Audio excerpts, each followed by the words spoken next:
Assalamualaikum warahmatullahi wabarakatuh. Selamat pagi, salam sejahtera bagi kita semuanya. Shalom, Om Swastiastu, Namo Buddhaya, salam kebajikan.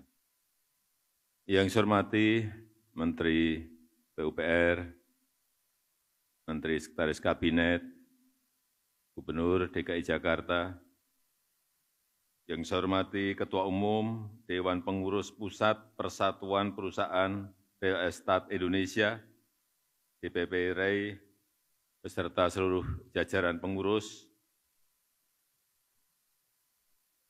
Ketua Badan Pertimbangan Organisasi dan para senior REI yang hadir, Direktur Utama PT Bank Tabungan Negara Tbk, yang saya hormati para ketua dan jajaran pengurus DPD REI dari seluruh tanah air Indonesia, Bapak Ibu hadirin dan undangan yang berbahagia. Setiap mendengar kata REI yang ada di bayangan saya adalah masif, ekspansif.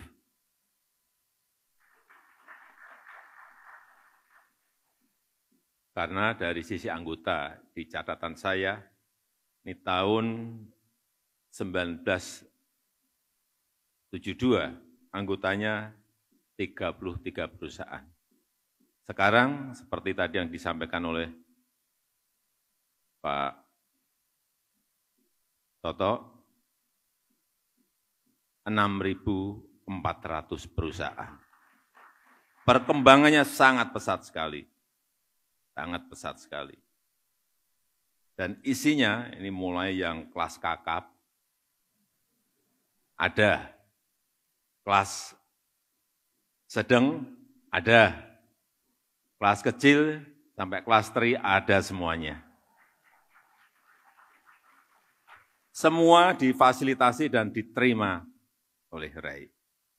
Dan saya senang di tengah perlambatan ekonomi global, sektor properti, real estate, dan konstruksi Indonesia termasuk yang tangguh dan tahan banting dan semakin kompetitif. Kalau kita lihat kontribusi 2018 sampai 2022, setiap tahunnya mencapai 2.300 sampai 2.800 triliun, sangat besar sekali. Dan memberikan kontribusi 16% dari PDB ekonomi kita. Besar sekali. Dan tenaga kerja yang tersangkut dalam perputaran ekonomi di REI mencapai 13 sampai 19 juta orang. Juga sangat banyak sekali.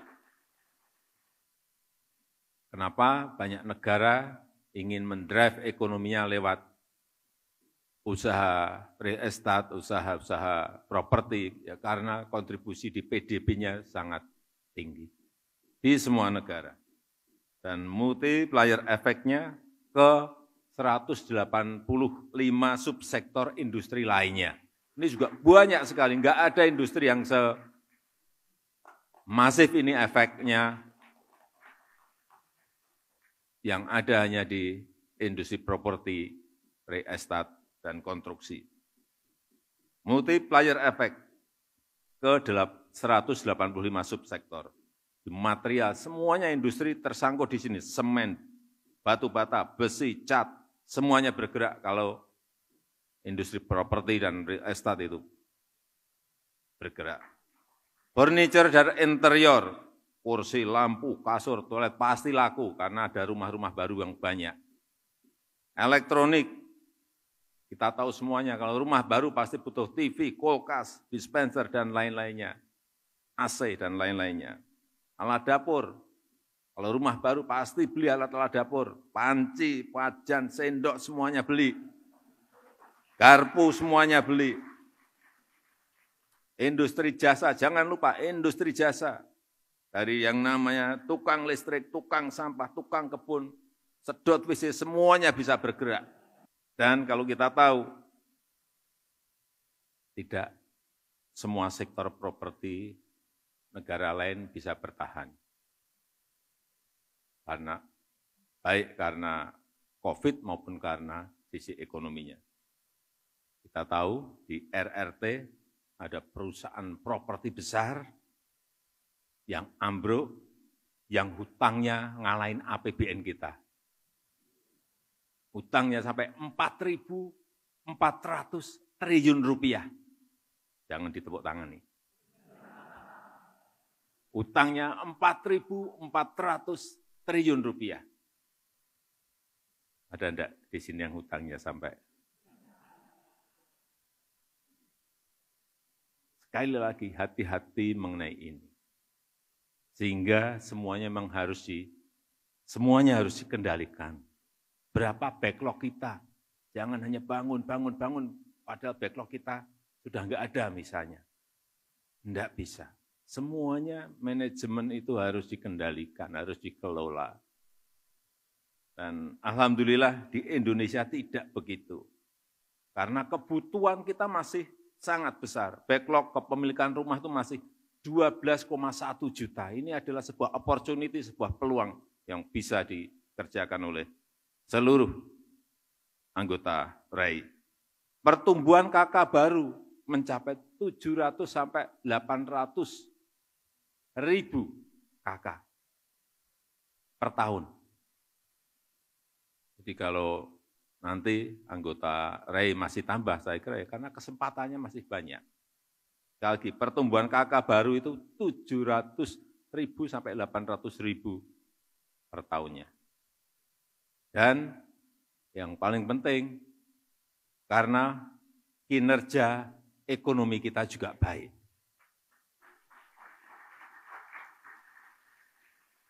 Tadi disampaikan oleh Pak Toto, Pak Ketua RAI, baru saja diumumkan hari Senin kemarin, pertumbuhan ekonomi kita, growth itu 5,17%.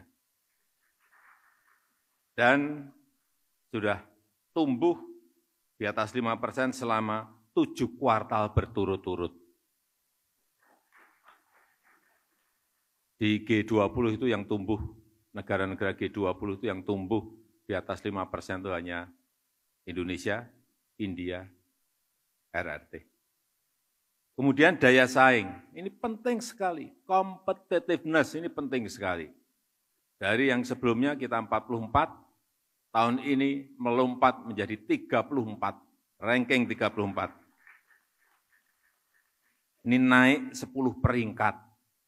Naik 10 peringkat. Ini tertinggi di dunia untuk kenaikannya. Kenaikannya sangat, lompatannya sangat penting. Sekarang ini negara tanpa competitiveness, daya saing yang baik, jangan berharap bisa survive. Karena persaingan antar negara ini sangat ketat sekali. Baik memperebutkan kue ekonomi, memperebutkan kue investasi, semuanya jadi rebutan. Semuanya bersaing, saling memperbaiki diri, semua negara. Kecepatan perizinan, kecepatan pelayanan, kecepatan pembebasan lahan, semuanya. Semua negara. Karena kalau hanya tergantung kepada APBN negara-negara itu, enggak akan mungkin bisa tumbuh sebuah negara. Investasi menjadi kunci. Dan kita juga berani membuka sentra ekonomi baru, yaitu IKN. Di dunia sekarang ini proyek terbesar yang ada, itu hanya satu di Indonesia, yang namanya Ibu Kota Negara Nusantara.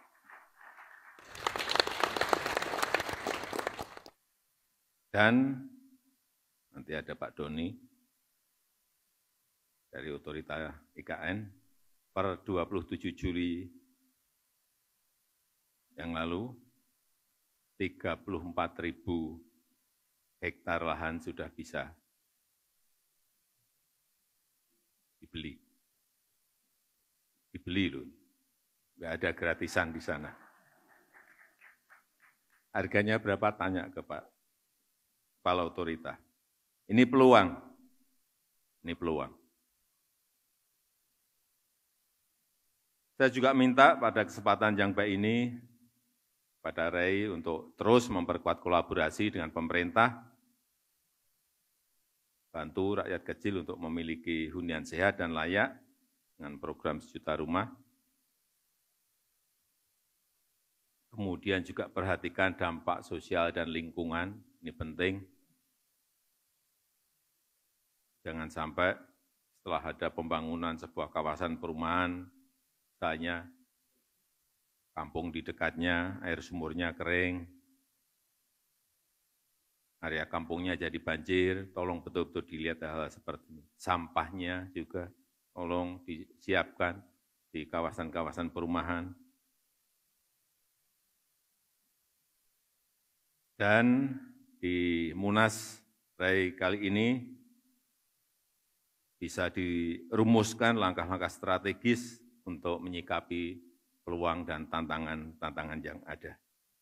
Saya kadang-kadang bayangin negara kita ini hampir semua kota itu kan sama. Nggak ada diferensiasinya.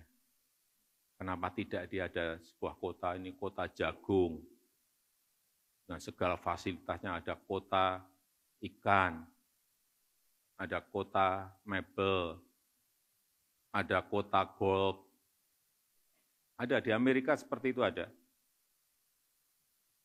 Jadi tematik, tidak semua kota sama. Saya REI mungkin bisa merumuskan langkah-langkah strategis menuju ke sana.